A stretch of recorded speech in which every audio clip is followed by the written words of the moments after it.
What's up, guys, and welcome back to Beyond the Void Horror Podcast. My name is Alex, and today we're going to be doing a spoiler-free review of Mandrake that just came out on Shudder. Let's check it out.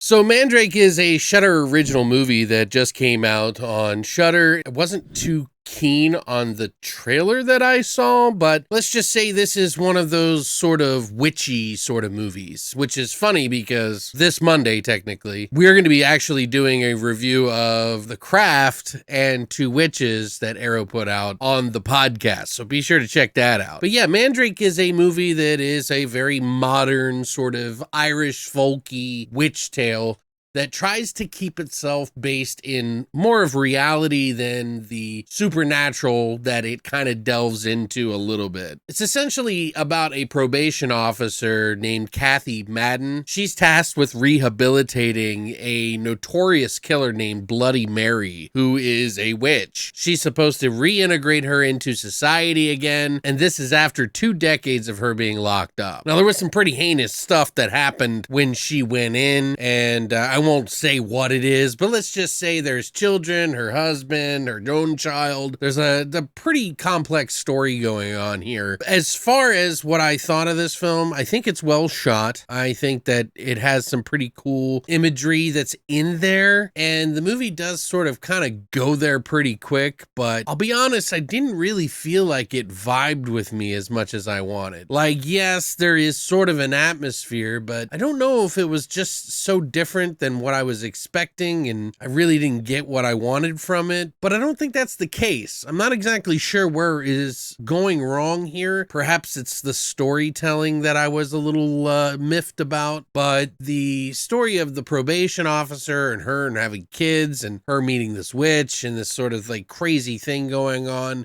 is kind of a little too based in reality, I think, than I was hoping for. Some might say, hey, that's actually pretty cool. You know, you got the Witch movie that sort of tried to base everything off of reality as well. And yes, this movie does kind of delve into this sort of like raw experience. There is some sort of rituals and things that they do in the movie that are kind of disgusting and grotesque, but nothing too overdone. There are some scenes in here that kind of reminded me of some exploitation films that I've seen as well, but it never really fully goes to any one of those points. And I think that's why this movie is going to make you want to bring down your expectation levels while watching it. This is not a bad movie by far, but it's not a really all that impressive or memorable movie. There's not really all that much that happens in it that I was like blown away by. It sort of just feels like a serial killer kind of drama mixed in with a little bit of witchy supernatural folklore from Ireland, which is cool, but it just doesn't really push me over the edge into excitement. So you may want to taper your expectations down about the witchiness of this movie. I'm not saying that it needs to be supernatural by any means, because this is not, but it just is missing something, and I'm not quite sure what that is. It just feels like it's doing all the right things, but it doesn't do any of them exceptionally well, if that makes sense. But, you know, there are some good things in it. There are some good ideas that are put into it, and I don't doubt for a second that the director of this, who is Lynn Davison, has a career path ahead of them. They obviously know what they're doing. This is their first feature film. They've done a list of short films, so they've gotten to this point. And I don't think this is a terrible film for them to launch their career off of, but I don't think it's the one that's going to solidify their career right now. But I still think there are some good things in there. Now, this is a movie that's also written by Matt Harvey, who has done another movie called An Act of Defiance, which I have not seen, and a few other films to kind of polish over some of the storytelling, which I think he did a pretty decent job.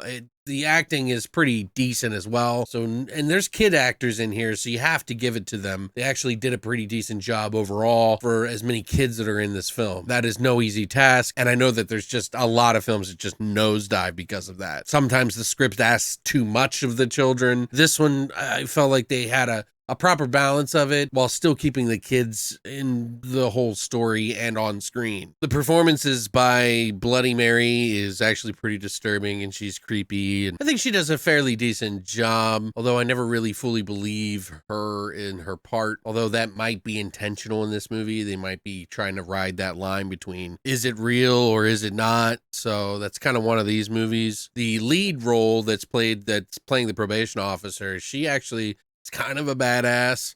They let you know that pretty early on, so you kind of get the idea, but her world gets shaken up pretty quick. So still, again, there's just a little lackluster on this one, and I think if you tone your expectations down quite a bit, you won't have a terrible experience or anything like that. There are some things in the movie that it just felt like, come on, just do it already, you know? But, you know, this one kind of leaves it open to you and your perception and your thoughts and like what is really going on. They never really fully answer everything in here. So if that's an annoying thing for you, you might not like it. Or if you like those kind of things, maybe this might be an okay one for you. I tend to like leaving it open as long as the movie took me places that I wanted to go, and this one I just don't think really took me there. Also, this is going to be quite the slow burn for a lot of people, so it may not be for everyone, but if you're into the more realistic sort of serial drama kind of horror, this might be for you. But I would still give it a 6 out of 10. It's not a terrible watch to watch. There are good things about it,